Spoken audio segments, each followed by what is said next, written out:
Got it. Good evening, everyone, and welcome to Free. I'm Ryan. I'm the pastor here. So good to be with you on another Saturday night. Welcome to all of you online who are joining us on Facebook or YouTube, or maybe you're joining us on the website, Church Online. And to all of you who are here in person, a big fat welcome to you. I'm glad you're here. To the new people, I'm glad you're here. Welcome, welcome, welcome. If you don't know exactly why you're here, like if you just stumbled upon this live feed and you're just joining in, let me remind you, let me tell you for the first time, we are a community for addicts, loved ones of addicts, and spiritual refugees. And what we do here is break the silence of addiction. And we create space for healing, recovery, and spiritual connection. It's why we're here. So welcome. I'm glad you're joining us. A couple of things you might want to know about. Does my mic sound a little hot or is it good? Is it good? All right, I'm getting two thumbs up in the back. All right, a couple things you might want to know about. First, we are in I don't think I can call it a new series anymore because we're on week 3 of 7. So we are right in the middle of this series called Deep Clean. We've talked about shame. Last week we talked about who God is and who God isn't. And this week it is about healing. Why is healing necessary? What is healing? What does it look like? All right, so that's going to be tonight. Kelley Epps is our guest storyteller. Kelley, you're not nervous, right? She's not nervous at all. No, y'all listen, she's going to be great tonight. Kelley is going to speak. For those of you that are watching or you're here tonight and you're the loved one of an addict, you're the loved one of someone in recovery, I want you to know this message is for you. Kelley's story is for you. She's going to be speaking to you. So again, I'm glad you're here. Stick around. One other thing I want you all to know about, we have a class coming up. I shouldn't call it a class. It's a one-day experience. This is for you ladies, ages 18 and up, and it's called Embracing Your Body and Soul, led by our very own Bobby D'Addario. She's the owner of My Soul Works, certified wellness coach and author of Mirror, Mirror in the Trash. Y'all will be talking about things like self-esteem, spirituality, healthy relationships, body image issues, and y'all, this is going to be good. Tammy's going to be here with Wagon Coffee. Wagon Coffee is sponsoring the lunch and, of course, the coffee. So food's provided. What time was it? The flyer said it. 10 a.m. to 3 p.m., right? 10 a.m. to 4 p.m. So if you want to be a part of that, email Bobby. You can go back to that. You can go back to that flyer. Her email is on there, I believe. Email Bobby. Let her know you want to do this. May 16th. It's a Sunday. So that's for you ladies. Y'all should sign up for that. It's free and it's going to be a good one. So be part of it. Am I leaving anything out? Yeah, what's our tagline around here? Since we got some new folks joining us, it's the thing we are centered in. And I want you all to say it with me on the count of 3. It's on the screen if you're live with us. 1, 2, 3. We don't do shame. Shame kills people. Shame is deadly. For those of you in recovery, you know shame doesn't work. Even if you're not in recovery, you know shame doesn't work. Here at Free, you are welcome here, but we invite you to leave your shame at the door because we don't need that junk here. We don't need that business. There's plenty of it out there. You can get it all day long, but you're not going to get it here. All right, y'all. The way we start here at Free is with celebrations. We celebrate together. We believe that God loves to join us in these celebrations. So this is your opportunity to give us the good news. Tell us the good things that are happening in life. We don't ignore the hard stuff. We call those heartaches, the burdens. But we do save them for the end. We don't start there. We start with the good, the celebrations. Could be sobriety anniversaries, could be birthdays, could be the new graduations. Is it graduation season yet? It's coming up, isn't it? Graduations, new jobs, new babies, whatever it is, we want the new. Bring the good news in the house. For those of you online, look, you might be new with us and you're saying to yourself, man, that's just awkward to put in a celebration. It feels creepy. It feels vulnerable. Yeah, we invite you to get vulnerable in this community because we want to celebrate with you. So get vulnerable. Let the community in on your celebrations because we love to celebrate with you. Take a couple minutes, put them in the comments, and if you're live in the house, we'll do our own thing. How's that? All right, y'all, we'll be right back. Hello world, wake me up to another good morning, time to go. Got that smile upon my face, 'cause there's excitement in the chase, this I know. Yeah, I'm going for the ride and find myself, I am alive, and I soar. Still I run towards the wind and let the challenge draw me in, 'cause I want more. Oh, we are all looking for adventure. We are all looking for adventure. We are all looking for adventure. We are all looking for adventure. We are all looking for adventure. We are all looking for adventure. We are all looking for adventure. We are all looking for adventure. Oh, wake up heart and wake up mind, and see the world is yours to find, and with every passing day there's more, calling you out to explore. Get up and go. There is joy found in the race, and I feel it in the place where I'm free. And I simply can't deny it, that I feel adventure calling out to me. Yeah, we are all looking for adventure. We are all looking for adventure. We are all looking for adventure. We are all looking for adventure. We are all looking for adventure. We are all looking for adventure. We are all looking for adventure. We are all looking for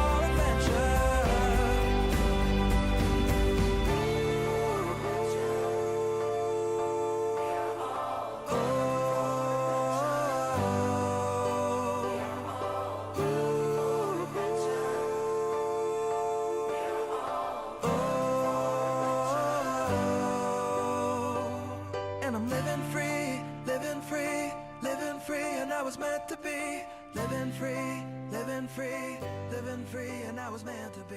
I'm living free. Oh, where's Sailor? Where's my daughter? Oh, is she coming? All right, you online people, welcome back. We've been celebrating hardcore in the house. I won't say them all, but we had,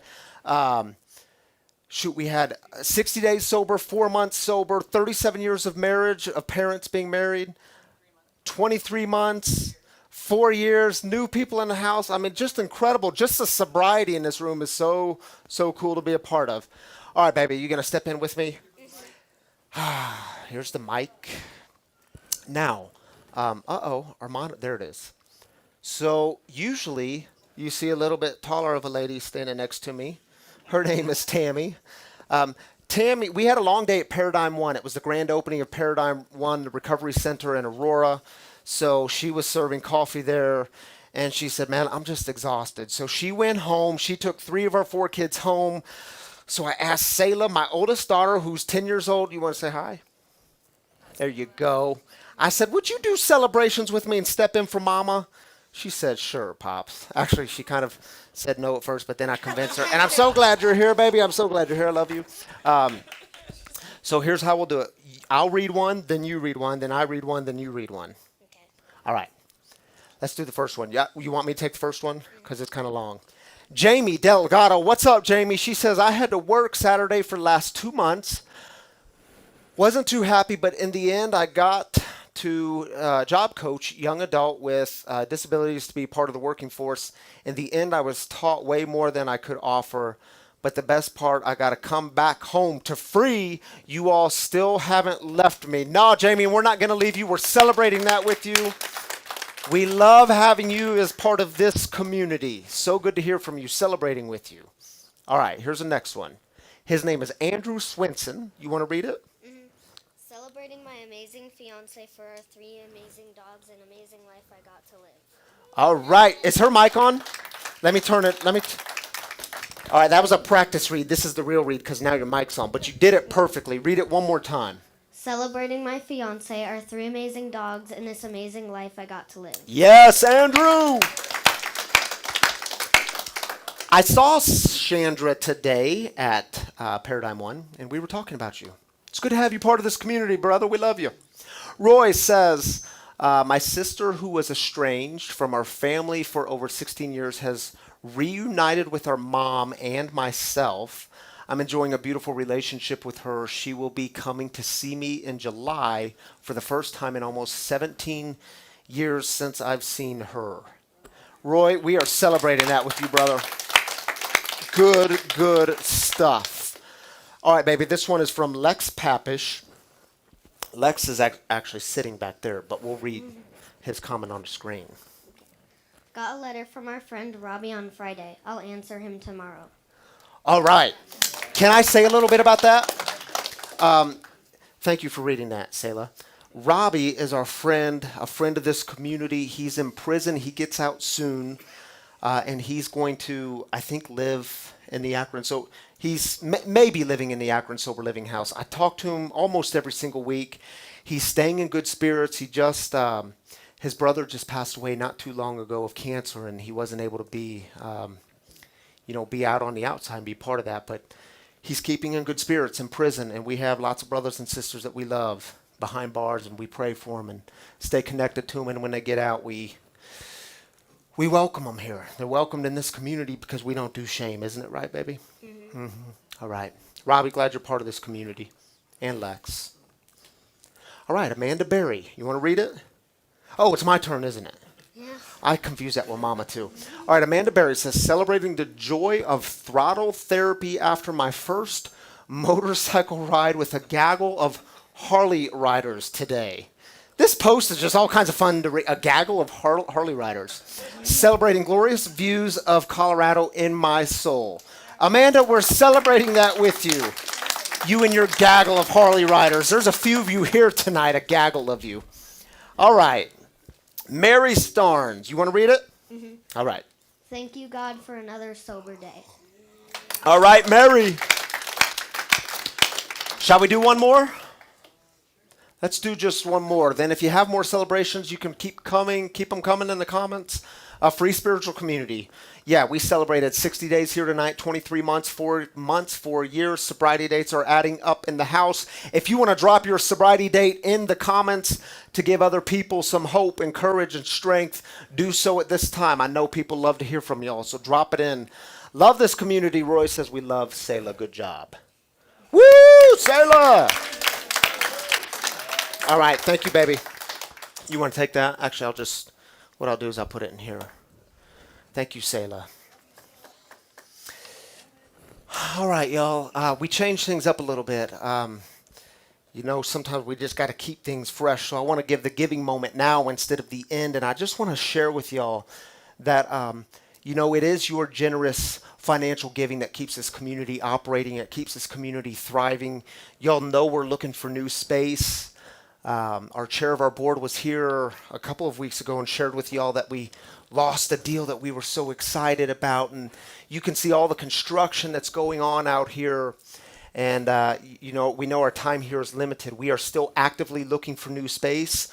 We hope we have one. We're actively looking at this particular space. I hope to even tell you more about it next week and bring a bunch of good news to you.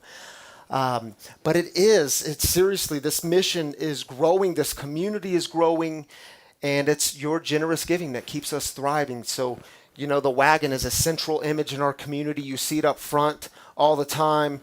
It's been a central image in this community since day one, and we have our giving boxes on that wagon and some scattered throughout here. And really, if you call this community home, if this is your place, your people, your church, whatever you call free, I don't care what you call it really, as long as lives are being changed here. That's what we care about. But if community is happening here and this is your place, we encourage you to give. And we know for many of you, this is a spiritual practice. It's a spiritual practice, and it's one that's sacrificial for you. And I just want to take a moment and say thank you. And for our online people who give all over the country, man, it truly makes a difference. It's how we're able to do what we do here. So thank you a ton. And I also want to let you know, not only do we have giving boxes here, but you can give online. There's 3 ways to give online. The first way is to simply download the app. It's free. Free Spiritual Community. You can give right there, or you can go to the website freespiritualcommunity.com/give, and you can hit the giving button there. These are safe, simple, and secure. Or text the number on your screen, text Be the Wagon, and it'll send you some instructions. Your generous giving helps sustain, and it keeps the mission here thriving. What's the mission? To break the silence of addiction while creating space for healing, recovery, and spiritual connection. All right, y'all, we are going to jump into tonight's theme of healing. Why is healing necessary? What is healing? Let's talk about this stuff tonight. I can't wait for y'all to hear from our guest storyteller, Kelley Epps, who's in the house. But before we get there, here's a little video. Check it out. We keep playing with fire. Knowing it's a dangerous game. So we keep playing with fire.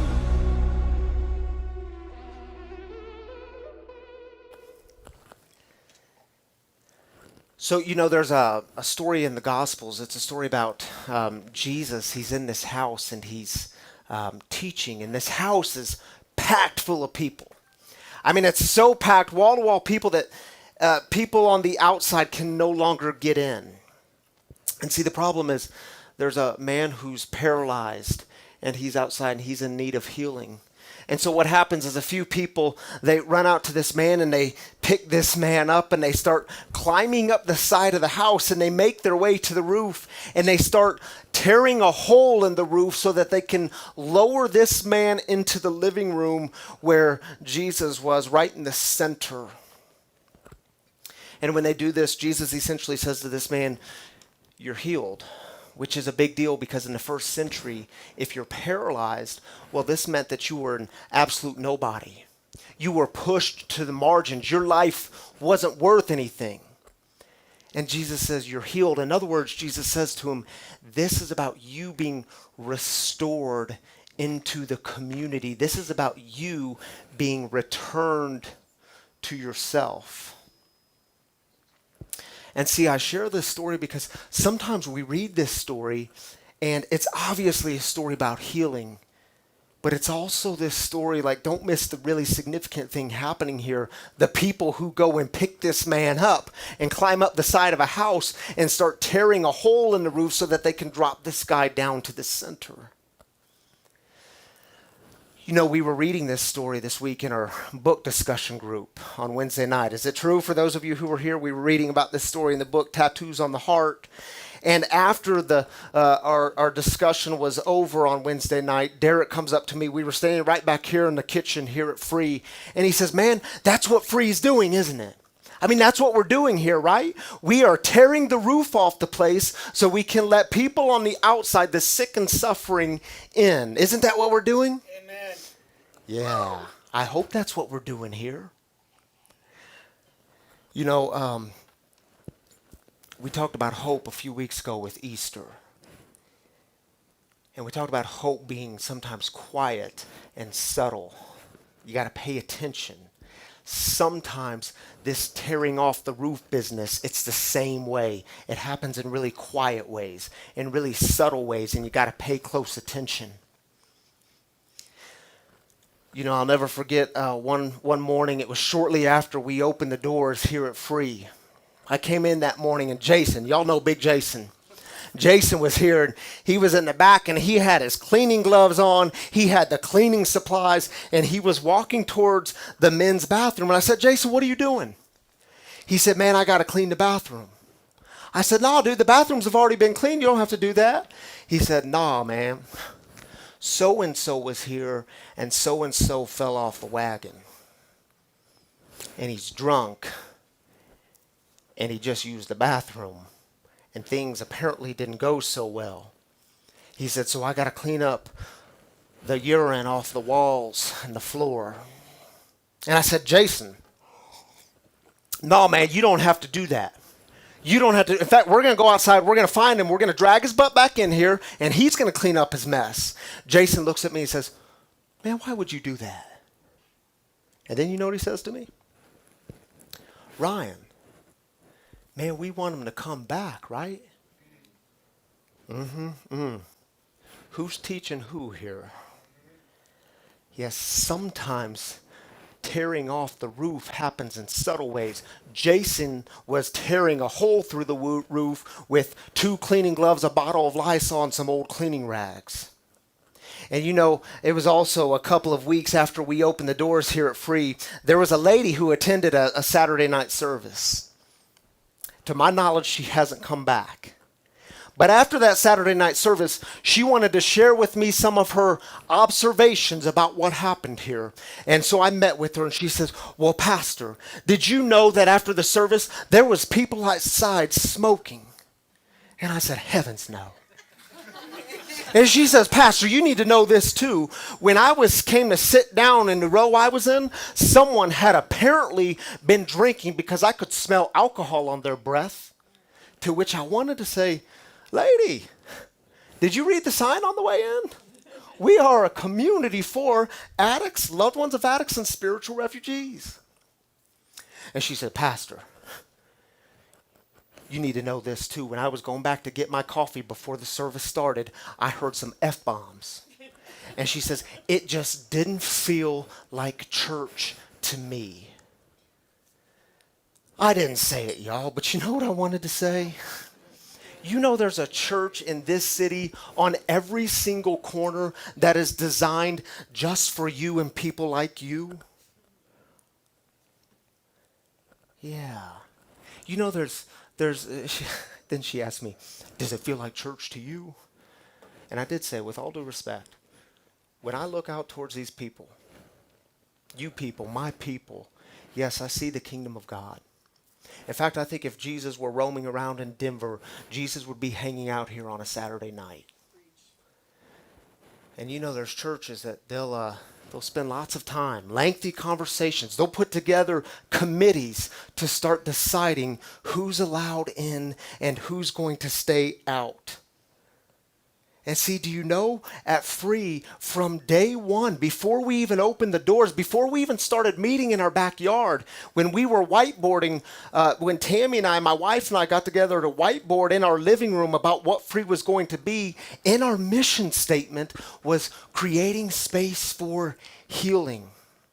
And it's still there, and we're going to keep it there. We are going to keep creating space for healing and letting in the sick and suffering because I think it's what Jesus would do.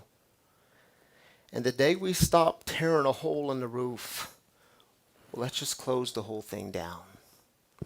Now let's talk about healing for just a moment, shall we? What is it? What does it look like? You know, pre-pandemic, before all this COVID mess, I was with a team of people down in Florence, Colorado, small team of people. Florence, just outside of Canyon City where the maximum security prison is. And we were there on that morning for several hours. And during one of our breaks, a man comes up to me. His name is Carlos.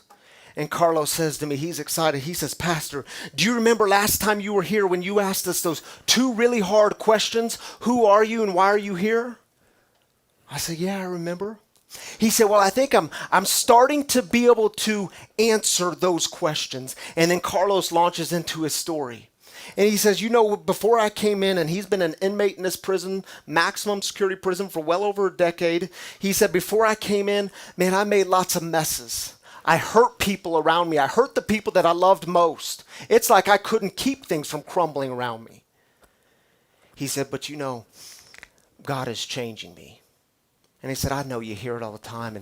And some of my family, they don't even want to hear it anymore. Some of them told me before I came in this time that they didn't care if they ever saw me again. And he said, but God is changing me. And I should tell you that all 100 of these men that we're working with, they're in a strict program and there's some guidelines, rules. One of them is they have to be getting out within 3 years. They're all working a program where they're working through the messes that they made. They're cleaning up their side of the street. They're making amends to people that they harmed. And he says, Pastor, my daughter was 4 years old when I came in. He said, I'll never forget the day that I had to look her in the eyes the day before I came in and tell her goodbye, and I knew how long it was going to be before I saw her again. And he said, I haven't talked to her since, and she's 15 years old now. And then he smiles and he puts his hands on his hips and his chest sticks out a little bit. I haven't talked to her since last week. He said, you know what she calls me? Now what? She calls me Dad. You know what she told me this week? She says she can't wait till I get out of here so that she can spend time with me. Man, talk about healing. And then he says, Pastor, that's why I'm here. He's all excited. That's why I'm here. I mean, it's not why I'm here, but it's why I'm here. So that I can finally be a dad to my little girl. That is who God created me to be. You see, healing always has a way of restoring and returning you back to yourself. And see, in my experience, you could probably add a long list to these, but I narrowed it down to 3 things. Healing consists of these 3 things always. And the first one is healing recalls the past, but never resides in the past. And the second thing about healing is healing begins upon the sudden realization that God is doing for you what you could not do for yourself. And the third thing about healing is it's a process that begins with disorientation, but then leads to reorientation. You see, when you get to this maximum security prison in Florence, you go through the front if you're a visitor or guest, and you go through some security. And then after that security, you go into another room of security, and these big heavy doors shut and close and lock behind you. And then after leaving that security, you make your way through this big, very open prison yard. And in this very open prison yard, it is surrounded by towers and razor wire. And I have to tell you all, it's a bit disorienting. And it also serves as this very poignant reminder that if you want to get to reorientation, you have to first go through the disorientation. If you want to get to healing, you have to go through the messiness.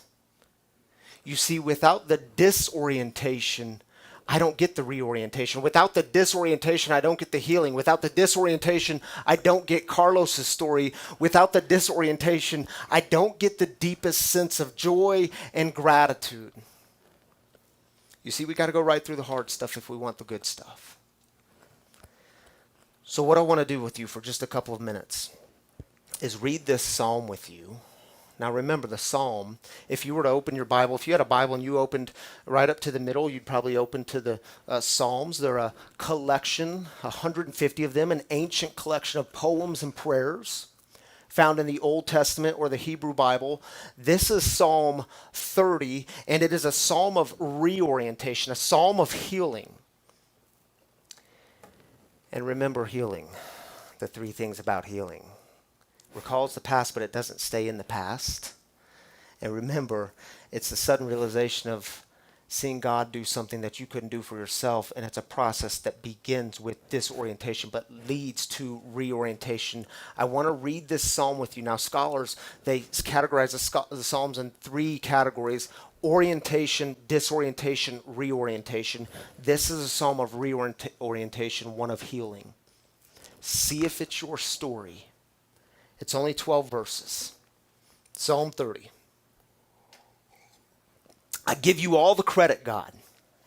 You got me out of that mess. You didn't let my foes gloat. God, my God, I yelled for help, and you put me together. God, you pulled me out of the grave, gave me another chance at life when I was down and out. And just let's pause there for one moment, because the psalmist, the storyteller here, is giving you a huge heads up that this is a psalm of healing, one of reorientation. I've been brought to new life. Something new has happened, and I'm going to tell you about it. So he keeps going. All you saints, by the way, if you're following along, I'm reading from the Message translation. All you saints, sing your hearts out to God. Thank him to his face. He gets angry once in a while, but across a lifetime, there is only love. The nights of crying your eyes out give way to days of laughter. Do you see what he's doing here? Recalling the past, but not staying in the past. Let's keep going. The end. When things were going great, I crowed. I've got it made. I'm God's favorite. He made me king of the mountain. Then you looked the other way, and I fell to pieces. I called out to you, God. I laid my case before you. Can you sell me for a profit when I'm dead? Auction me off at a cemetery yard sale? When I'm dust to dust, my songs and stories of you won't sell. So listen and be kind. Help me out of this. You did it. You changed wild lament, wild suffering into whirling dance. You ripped off my black mourning band and decked me with wildflowers. Let's pause for one more moment. You see what's happened in this prayer, this poem? Ego, pride, selfishness get in the way. The whole thing starts to fall apart. Anyone been there? The wrong things take over. The whole thing start to fall apart. God, where are you? Then he comes to this place and says, man, this new life stuff, this being pulled out of the pit stuff, God did this. God is always the one who does the saving, the recovering, the rescuing. It's that moment where you realize that God is doing for you what you could never do for yourself. So he closes it with this. I'm about to burst with song. I can't keep quiet about you. God, my God, I can't thank you enough. My brothers and sisters, is this your story? Is Psalm 30 your story? Because isn't it true? How many of you have experienced the pit? You were stuck in that pit. You were disoriented. Healing was so far off for you. You thought you could never get out of that pit, and yet somehow, someday, a new day emerged. And when it did, this overwhelming sense of joy and gratitude came over you. And now you get to look back at the past, not live in the past, but you get to look back and say, man, God did this.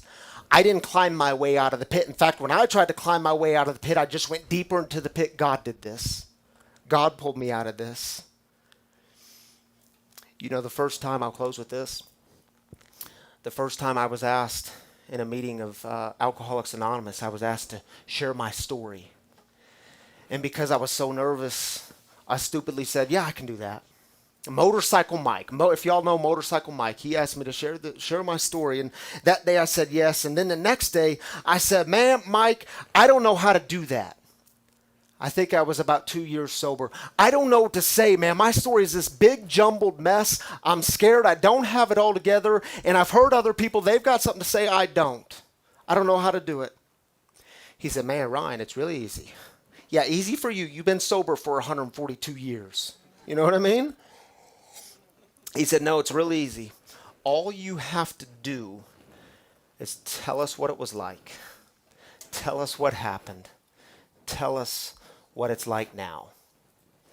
But then he said, remember, Ryan, we don't just want your wounds. We want your healing too. Ironically, the same way the psalmist did it, right? We want your healing too. You see, when he was describing what it was like, he described it in a way where you recall the past, but you don't stay in the past. Because for how many of us is it so easy to live in the past? You're good at telling me all the battle wounds. You can tell me what the war field was like. You can tell me the mess you made, and we can laugh about it, but you never get to the new story, and you stay in the past. And it's boring. And what I've learned along the way is disorientation is sometimes an easier story to tell than reorientation, but we have to tell them both. And then when he got to the what happened piece, that's that second piece. Just tell us what happened. It's where the things that happened in your life where you realize God did this. This wasn't me. God did this. I couldn't pull my way out of the pit. God did this. In fact, you really want a boring story? You want an uncompelling story? Start telling people how you did this. Watch this, God. Start telling people how you climbed your way out of the pit. That will always be boring and it will always be uncompelling because it's simply not true. You cannot think your way out of disorientation. You don't think your way towards healing. You pray your way there. You surrender your way there. You community your way toward healing. And see that last piece, what's it like now? You know, when he described this part, he said to me, he said, this might be the most important thing. Remember, there might be someone new in the room and you want to speak to them. That's why we need your healing. You never know who your healing is going to help. Tell that story.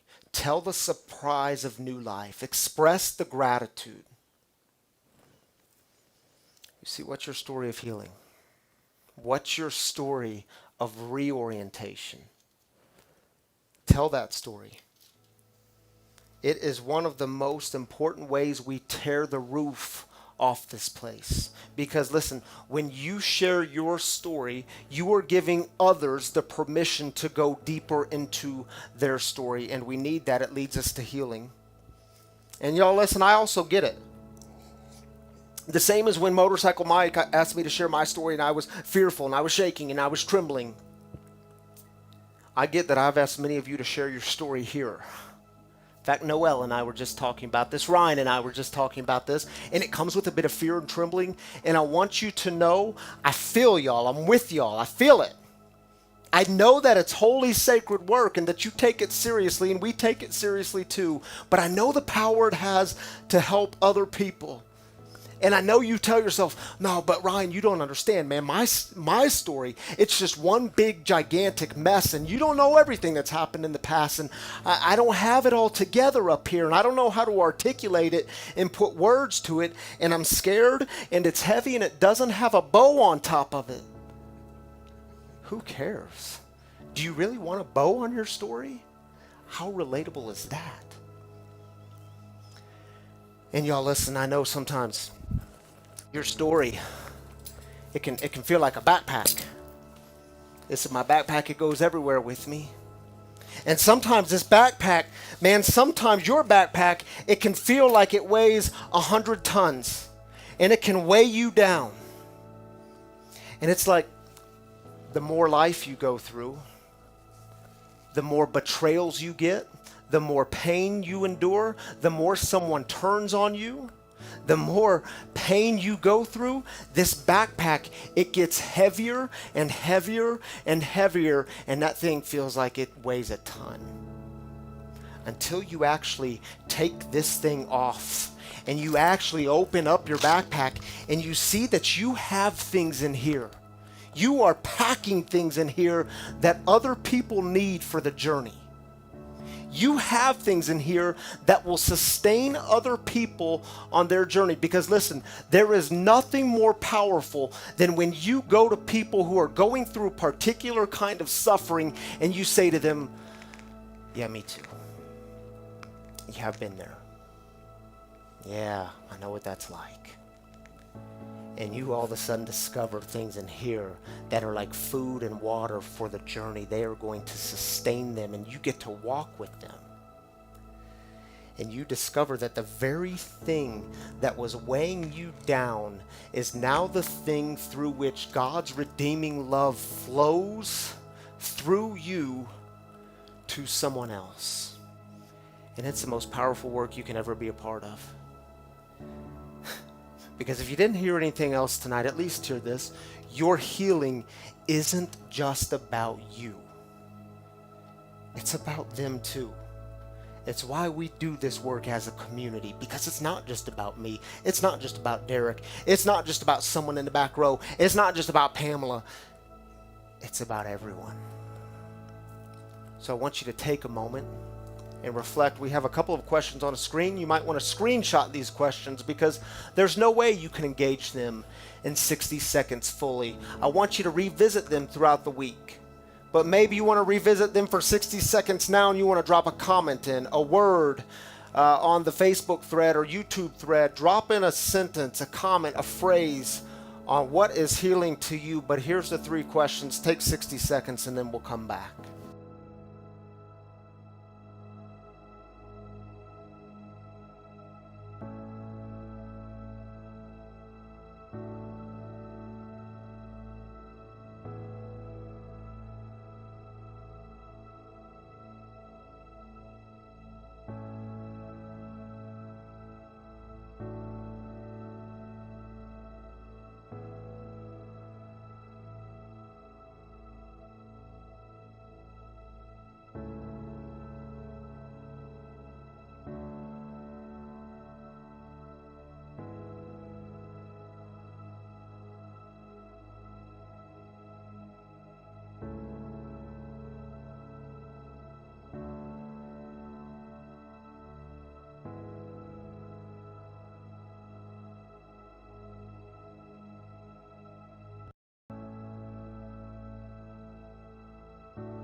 All right, welcome back, everybody. Deep questions, huh? Did anyone get them all answered in 60 seconds? If so, you get a ribbon. See me afterwards. All right, y'all, I'm going to welcome up our storyteller in just a moment. I should stand back up so I'm in the center of the camera. Our storyteller tonight is Kelley Epps. She is a member of this community. She found, I think I put this in the email in the social media post if you didn't see it. She found free this summer when she was it this summer? Was it a year ago? Oh my goodness, it was a year. Yeah, it was last summer. Whew, time flies when you're having a good time. She found this community when she was looking for some support and healing, and she's still here. She's stuck with us. She does a ton of our back-end work. She does all our sign-up geniuses and sign-ups, and she keeps y'all in line, so you kind of report to Kelley, all right? So be nice to her. Don't throw anything. Now, Kelley, here's the thing. This is a community for addicts, loved ones of addicts, and spiritual refugees. Kelley is the loved one of an addict, someone in recovery. And it's always important, and you all remind me of this, thank you for that we hear from our loved ones too, because see, I can talk about shame from being a recovering alcoholic, and I can talk about healing in that sense, and we can talk about all these themes from that perspective, but we also need to address the other perspectives too. And so Kelley is going to be that voice, and I get it, it's a single voice. She doesn't speak for everyone, but she's the voice of the loved one of the addict tonight. And I want you all to hear her story of healing and what healing looks like from her perspective. So help me welcome Kelley Epps.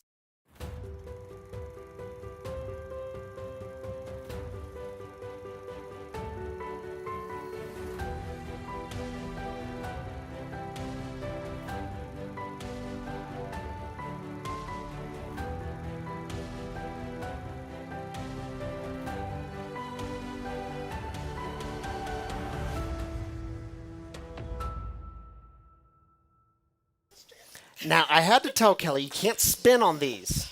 People love to get up here and start spinning, and it makes people dizzy. And you might fall off. Now, here's the thing, y'all, I didn't mention about Kelley. Man, I said I wasn't going to make it awkward, but sorry if this is awkward. Okay. Kelley's going to be a mom soon. Yes. Yes! That's not awkward. That's beautiful. When is the baby due? 6 weeks. Oh, my goodness. Yeah. You could go into labor tonight, actually. Yeah. Let's not do that here. Let's not do that here at all. No, that would, yeah, okay. We're not going to, is it a boy or girl, or do we know? Boy. Going to have a little boy. Do you got a name picked out yet? We do. We won't share it officially. Just tell me in my ear. No. Just kidding. Okay. Family knows the name. But we are happy for y'all. Very happy for y'all. So awesome. So listen, we're just going to jump into it with our crew here and with you all online. Thank you for being here, Kelley. Thank you for saying yes to this. Really, really. And as I was telling people, you bring the perspective of the loved one of an addict. And I want people to hear from you what it was like for you to begin sharing. And I know there's so much wrapped up in that, the shame of sharing your story and the fear. What are people going to think? Can I get it together? I know it comes with all sorts of questions, but how did the act of actually begin the process of sharing your story lead to a place of healing? So I think for me, I started really sharing when I found Al-Anon. Yeah. Now, for people who don't know the term Al-Anon, Yeah. what is Al-Anon? So Al-Anon is for friends, family, loved ones of addicts, or and it's basically 12 steps that you follow. I mean, it's the same 12 steps that really AA follows or any A Yep. follows, and it's supposed to be focusing on your recovery. And so when I was and just for kind of background, my qualifier is my spouse. And so I was really struggling with kind of understanding what addiction was, living with someone that had it. And I reached out, you start Google searching. And so you're like, oh, Al-Anon is this thing that is for people like me. Yeah. And I hadn't really thought about I needed recovery. I think when I was trying to figure out what to do, it was more like, how do I fix this other person? Yeah, and so that's pretty common in the Al-Anon Yes. community, right? We Yeah. come together to figure out how are we going to fix How are we going to fix them. someone else? Yeah. Does that work well? No. Okay. just asking questions here. No. You know, I'll say this. Do you know how many calls I get from people? It happens all the time, calls or emails. How do I get them to stop? Yeah. And, my response, I used to go around like circles with this and try to be long and eloquent. You can't. No. You can't get them to stop. And I think that was my Google search too. Like, how do I get this to stop? And Al-Anon kept popping up. And, Yeah. and that was kind of the first time I had really thought about sharing. Yep. Because it was I didn't want to tell family. I didn't want to tell friends. I didn't want anyone to know what was going on in my life. Because I was just kind of my perfect world, how people perceived me, and I was really worried about that image going away. Yeah. And so I really didn't want to tell anybody, and I was trying to find a way to, I guess, anonymously share, which is also the kind of the benefit of Al-Anon a little bit. Can you help us understand? I just think it's so interesting, and I think so many people can identify with it. When you say the image, you were scared of that image being shown or broken, however you just said it. What is scary about that? Because I agree with you. It is scary. Help people understand, what's the fear about it? I think some of the scariest part is if you're the loved one, Yeah. then it's not just what are people going to think of me for being in a relationship with an addict, but what are people going to think of the addict? And do I somehow out them by sharing? Yeah. And it's kind of scary because you're going, well, my story involves someone else's story. And it's something you really have to focus on and learn. And I've tried really hard at my own recovery. How do I make my recovery about me and not about someone else? But that's really hard in the beginning. And you feel like you're telling someone else's secret by telling your own. And that's challenging. Now, you also told me that in sharing, though, it has a way of helping you process the pain and let go of it. Not hold on to all this pain. Tell us about it. So I think, and honestly, I think a therapist told me this at one point where she was like, imagine if you think of your thoughts and you can kind of put them out there. And she had this image of a hot air balloon, and you can kind of put it out there, put it in the balloon and let it go. And sharing was kind of a way of making my experience or my thoughts or what I was going through something tangible. Yep. So I could stick it out there and let it go. Because otherwise, if I just kept it inside, I don't know, I'm really good at pretending it's not happening. Yeah. And I could really compartmentalize my life and say, well, if I don't let anybody else know about this, then this is just mine, and I don't have to, it's not real. It's not real until it's out there. Yeah. How many of y'all did exactly that? Uh-huh. Yeah. This isn't just an Al-Anon thing. This is a human thing. Yeah. If I name it, then I actually have to deal with it. Yes. Dang. Okay, keep going. Sorry. No, I think, I mean, that was kind of what I learned.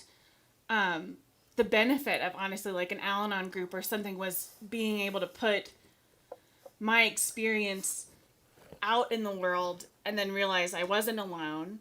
It didn't make me a bad person. It didn't make, it didn't really change anything other than I could start acknowledging it was going on. And I realized too, in talking about sharing, I was thinking about this after we kind of talked earlier this week, that it was so important to do the right kind of sharing. Yeah. And not share with people that, or even share in a certain way where I was like making myself a victim, making it about someone else's problem. Like, Yeah. you have to kind of get to that point where you go, I need to be able to share my experience in a way that is healthy and leads to healing and doesn't lead to me just like wallowing in it. And never seeing any light of day. Which reminds me that healing, in fact, when I was preparing this message, I kept wanting to put in the word forgiveness for Yes. healing because they are so similar. Yes. Because people say all the time, I can't forgive so-and-so if they don't do this, and I can't make them think what they did is right. And we act like forgiveness is all about the other person when forgiveness has nothing to do with the other person. It has everything to do with you and you letting go. You releasing the pain. And it's the same with healing, right? Mm-hmm. Like, you can actually, correct me if I'm wrong, you can experience healing and it has very little to do with the other person. Is it true? Yes. So tell us about forgiveness. Yeah. So kind of after sharing, I was thinking my steps of like, how has healing kind of progressed for me? Like, kind of after acknowledging it in some way, which is normally telling someone, it's then I have to deal with that and I have to forgive whatever it is, that pain or that person. And I had to learn what forgiveness wasn't first. It's not I'm forgetting it. It's not that I'm allowing someone to walk all over me. It's not that I don't have a healthy boundary or all these really good things. It was for me to move on and let it go, I have to understand that like I have to just love that person and love myself and say, you know what, it's okay. Like, we aren't perfect. We can move on. God loves us in our imperfections, and I can let that part of it go. Like, I have a hard time even talking about forgiveness without letting it go. Yeah. Because it's really synonymous. It is letting go of the revenge, the guilt, the shame, the feelings like you have to fix it or have some kind of perception out there that's not real. Yeah, and sometimes we treat this healing business and the forgiveness business as it's a one and done. I'm going to heal. Yeah. Boom. I'm going to forgive. It's a process. It's a process. And it is a process of letting go. It's the Greek word, aphiemi. We talk about that often here. To release, to cast out so that something new can happen. Yeah. But it's not just a one-step thing, right? It's No, a process. It's a process. And I think that's kind of healing and forgiveness is just, it's ongoing. It's, you never really stop. Like I was thinking about this when you were even like, the topic is healing. Like, what do you want to think about it? And the first thing I thought about was, well, I'm not healed. I'm healing. Yeah. And I can't ever see a time in my life where I'll probably be healed because there's always something that you should be kind of thinking about, letting it go, praying about it. There's just no, I don't even know if there is a healed. Yeah, as if there's an arrival point, right? Yeah, and now we're like, there. Yeah, and we're like, done. What does that even look like? Yeah. Kelley, for people experiencing shame around this, like, ooh, I want to keep my stuff quiet. I don't want people to know my stuff. What? And I know we didn't talk about this last week, so trick question. Not a trick question. Good question, though, for you. What was the hardest part about thinking through your story to share in front of a group of people tonight? What was the hardest part, and what was the best part? The hardest part was probably, again, like feeling like I'm outing not just myself, but another person. And someone you love. And someone I love. To making sure, like, we were both on the same page about that. And it made us really think about how important sharing has been in both of our recovery journeys. Yeah. So that was probably the hardest part. the best part was I hadn't really like thought about healing, and like all the progress. And I'm like not very far along in any, like I think I mentioned the term the black belt in Al-Anon because Lex, who was the share last week, used that to describe his wife, which is 100% true. And I thought that was such a cool phrase. I was like, I don't even know what belt I would be. Like, what's the beginner? And because that's how I feel a lot. But then I was like, it made me think about, again, how healing is a journey. And that the fact that now in my life I can enjoy the good days. Yeah. And that they're not all bad. And that I have that ability to make it a good day. Like I could wallow in it if I wanted to, but that like wallowing period has gotten a lot shorter every time. Yeah. That I feel those feelings. And so I was like, that's one of the best things I think that's come out of thinking about all this was like, like life is pretty good. Yeah. Even if you have loved ones in your life that are struggling with addiction and maybe not even attempting recovery, like they may or may not be successful, but you can enjoy your life. And what you're hitting on, it's like, oh, that's a brand new idea. Not really, right? No. I mean, this is our ancient ancestors, the Hebrew people. They did this exact thing. This was called subversive wisdom.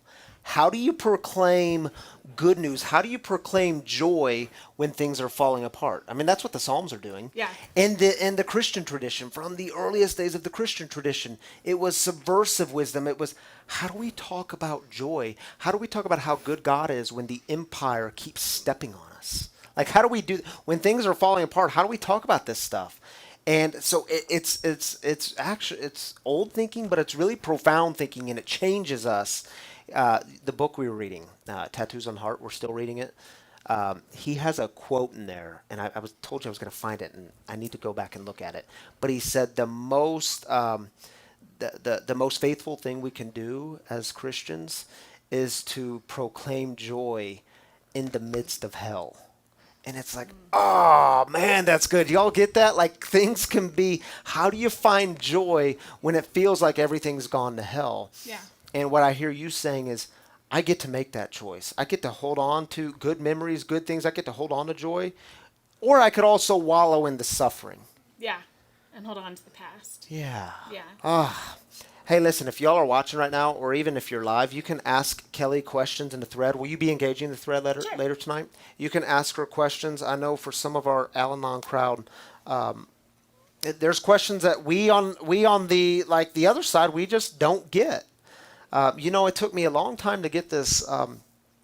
My mom, I'm going to call out my mom for just a moment. She was saying, in my first couple of years of sobriety, I said, Mom, why is it hard for you to talk about it? It's like hard for you to admit this about me. And she finally, after some conversation, she said, it's a little hard to admit that both my boys battled addiction, and one of them was killed by this disease, of course.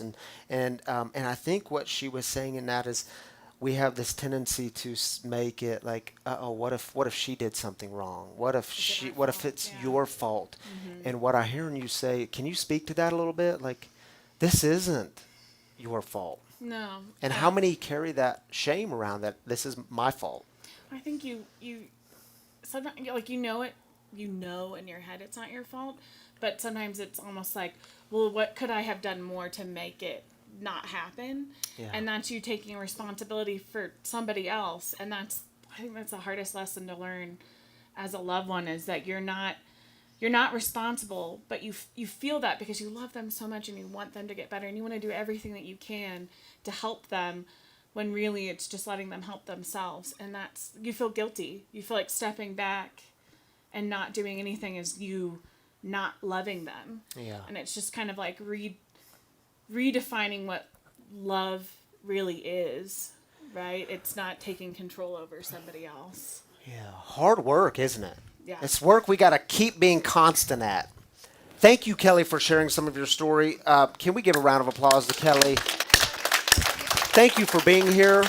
And listen, I just want to say this to you all. If you've got, I said it a minute ago, but seriously, if you've got questions, talk to Kelley. If you're wondering about this Al-Anon stuff, there's some Al-Anoners in this room, and I know they would love to talk to you. Start with Kelley, and Kelley will also walk with you too. That I know. Thank you for being here. Thank you for being part of this community. I love having y'all here. Thank you. And we can't wait to meet the little baby. Hopefully not too soon. Not too soon. 6 more weeks. All right, y'all. How we end things here at Free. How we end things here at Free is by sharing our heartaches together. Man, it's can be a downer, right? But it's not a downer. It's opening the backpack.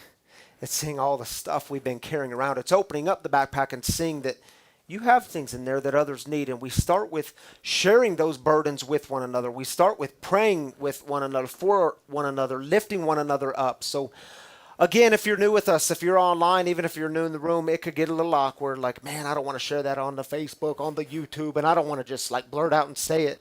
Yet get awkward, get vulnerable. It's what leads to healing. And we have a community here who will encourage you, who will pray for you, who will lift you up throughout the week, if you're willing to let people come alongside of you. So here's the deal. Take a couple of minutes. Give us the heartaches, the burdens you're carrying, the things you need prayer for, the things you need encouragement for, the things you need lifting for. Take a couple of minutes, and then we'll come back and close things with prayer. How's that? All right, we'll see you in just a moment.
Brutal. It doesn't let up.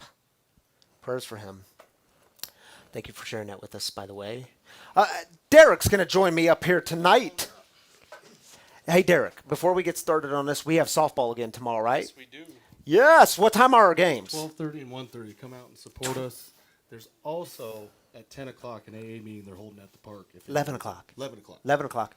What's the temperature supposed to be tomorrow? 70 something. It's supposed to be 75 degrees and sunny. Yeah. So even if you're not on the team, y'all, come out and support us. Have a good time.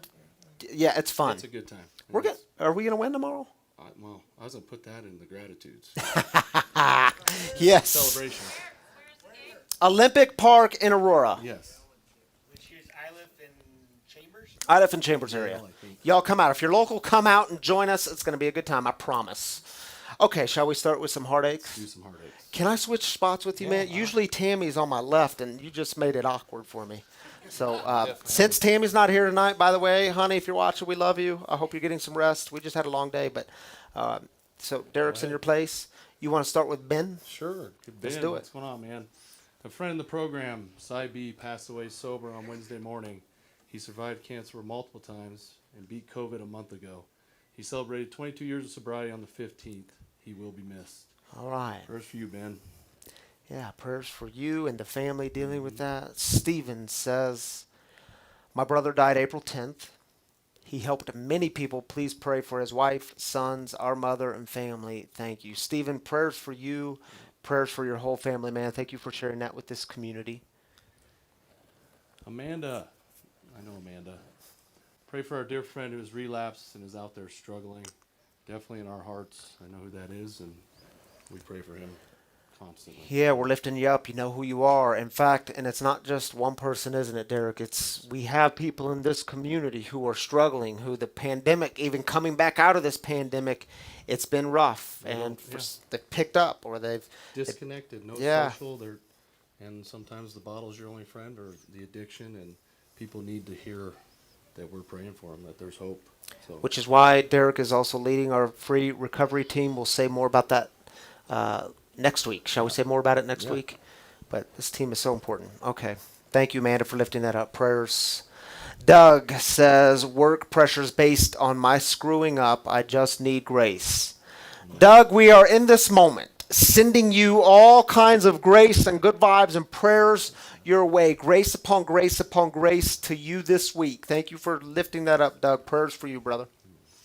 Chandra, prayers for Sonia, she's lost but still dearly loved. Sorry about that. And prayers for Sonia and you, Sandra, because that's never easy when someone's lost. And we pray that she's found.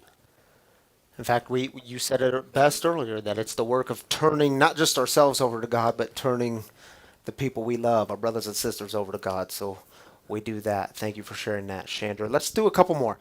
Laura says, being a single mom, feeling lonely, but yet pushing others away due to anxiety, feeling enough, raising two boys, mental chatter, self-doubt and appearance, insecurities, fear, shame, hopelessness. Laura, all those things you mentioned, yeah, we felt them too. And so just like we said to Doug, we are extending to you love and grace upon grace upon grace and good vibes and prayers sent to you this week.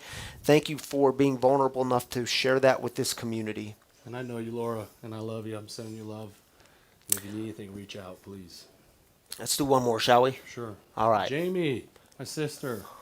I was always asked to pray for the suffering addict and their children. I'm working with a higher rate of women in human trafficking in our communities. 421 RIP Anthony Gonzalez, Marcus Hall. Prayers for the surviving family and friends. Definitely, Jamie. Jamie does such a good job at lifting them up every single week, the still suffering addicts and alcoholics, and thank you for that, Jamie. There's so many people suffering, and we have to remember to lift up them and their families, their children. Derek, thank you for joining me up here. Do you want to close us in prayer? We're going to go. I do. And we're going to make it easy because we're going to go out with the Lord's Prayer. I can do that. Why do we have to describe prayer as easy? Disorientated, I guess. Here we go. It leads to reoriented. All right, here, y'all, I want to invite you to just open your hands. It's a sign of openness to the new things that God has for us, the releasing, the letting go, inviting God into our midst. And if you don't know the Lord's Prayer, it'll be on your screen. Derek, take us out, brother. You want me to go with the Lord's Prayer or you want me to say something? Let's say something first. All right. God, thank you tonight for all these great people, these loving hearts, the kind souls. Thank you for letting us tear the roof off this place so we can let others in, so there's healing, so there's kindness, and we can show your compassion because you're all about compassion. And through our hearts, you allow us to show that same compassion. So continue to let us put holes and secret doors and ways to get in this place so people can heal. We ask that you give us the courage, because we can't be fearless, but courage to walk through our disorientation, to walk through our fear, so we can be healed, so we can find a new way, so we can find a new part of our heart that you want to shine, because our wounds become scars, and in those scars they become stories, and those stories become a power for someone else to stand up and say, I can do this too. So please allow us to continue to heal from our wounds, so we can walk out and show people that you can still have a life of love, joy, compassion, grace, and acceptance. Our Father, Who art in heaven, hallowed be thy name. Thy kingdom come, thy will be done, on earth as it is in heaven. Give us this day our daily bread, and forgive us our trespasses, as we forgive those who trespass against us. And lead us not into temptation, but deliver us from evil. For thine is the kingdom, and the power, and the glory forever. Amen. All right, my free brothers and sisters, I want to encourage you this week. May you leave this place and go out with all kinds of grace and peace. Take a step towards healing, because healing isn't just for you, it is for them too, and it always has a way of returning you to you. It has a way of restoring you. Grace and peace. We'll see you next week to jump into the topic of fear. How do we deal with fear? Grace and peace, y'all. We'll see you next time.